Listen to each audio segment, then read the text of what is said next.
Assalamualaikum warahmatullahi wabarakatuh. Tepang deui sareng Pak Parman dina pangajaran bahasa Sunda di kelas 4 semester 2. Ayeuna urang baris diajar ngeunaan mika weruh tanda panyeluk, tanda titik 2 jeung tanda kurung. Mangga anu teu acan subscribe heula, hatur nuhun. Wilujeng Nyat Seni. Tujuan pangajaran dinten ayeuna nyaeta mika weruh tanda panyeluk, titik 2 jeung tanda kurung.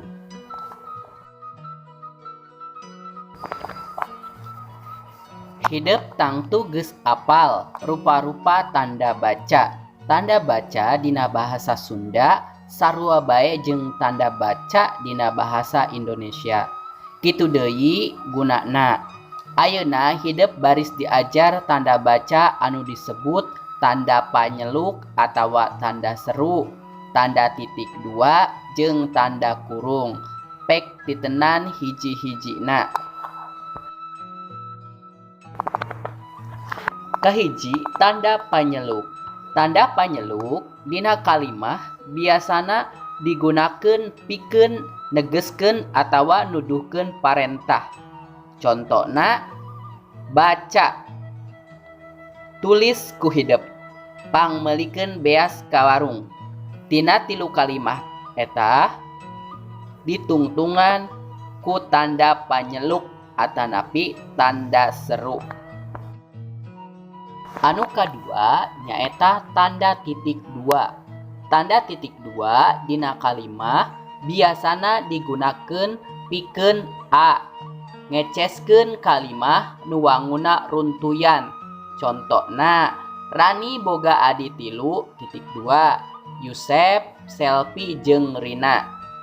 B, nuduhkeun kalimah dumasar paguneman atawa teks drama anu ditulis sanggeus ngaran tokoh. Anu katilu ngahapit angka atawa huruf. Contoh, Abdul titik 2 Lia rek indit ka mana? Lia titik 2 rek ka pasar baru. Anu D, ngeceskeun kalimah pikeun ngeusian tulisan biodata atanapi formulir. Contoh kalimahna, Ketua titik 2 Nuni Sulistiani, Wakil Ketua titik 2 Ucup Sanusi. Anu katilu, tanda kurung. Tanda kurung biasana digunakeun pikeun A, nambahan keterangan ngeunaan singketan. Contoh kalimahna, Diana jeung Usman miluan latihan UKS. Harti UKS nyaeta usaha kesehatan sakola. Unggal balik sakolana. Anu kadua B, ngahapit angka atawa huruf. Contona kahiji gunting, kadua kertas, katilu lem jeung sajabana. Pancen pek ayeuna lengkapan kalimah-kalimah ieu dihandap ku tanda panyeluk, tanda titik 2 atawa tanda kurung. Tulis dina buku pancen. Anu kahiji regepkeun, eta ngagunakeun tanda baca titik-titik. Anu kadua gebah kaditu ucing teh, eta ngagunakeun tanda baca titik-titik. Anu katilu jig weh geura balik, eta ngagunakeun tanda baca titik-titik.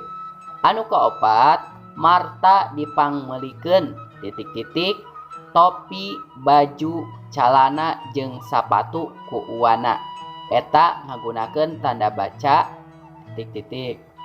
Anu kalima Harun rek miluan lomba calistung titik-titik maca, nulis jeung hitung, eta kalimah ngagunakeun tanda baca titik-titik. Anu salajengna nyaeta kagenep. Rinto titik-titik hayu geura urang tingali piyik nu eman teh.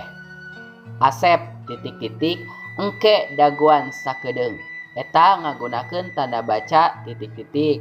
Anu katujuh, Waujang didamelna di PMI titik-titik Palang Merah Indonesia ngagunakeun tanda baca titik-titik. Anu kadalapan, pek ayeuna ku hideuk regepkeun eta ngagunakeun tanda baca titik-titik. Anu kasalapan, wasta titik-titik Nunung Yuningsih alamat titik-titik Jalan Mandagiri nomor 451 Garut ngagunakeun tanda baca titik-titik. Anu kasapuluh, Jajang titik-titik Wan pang nyandakeun piring dina lomari titik-titik. Wawan titik-titik enya ke antosan sakedap. Jajang titik-titik nuhun nya. Wawan titik-titik sami-sami teh cing atuh pang nyandakeun sanguna ulah seueur teuing titik-titik. Lengkepan eta kalimah di luhur ngagunakeun tanda baca anu merenah. Baik eta ngagunakeun tanda baca panyeluk titik 2 boh tanda kurung. Alhamdulillahirabbil alamin. Para tos rengse belajar bahasa Sunda dinten ayeuna.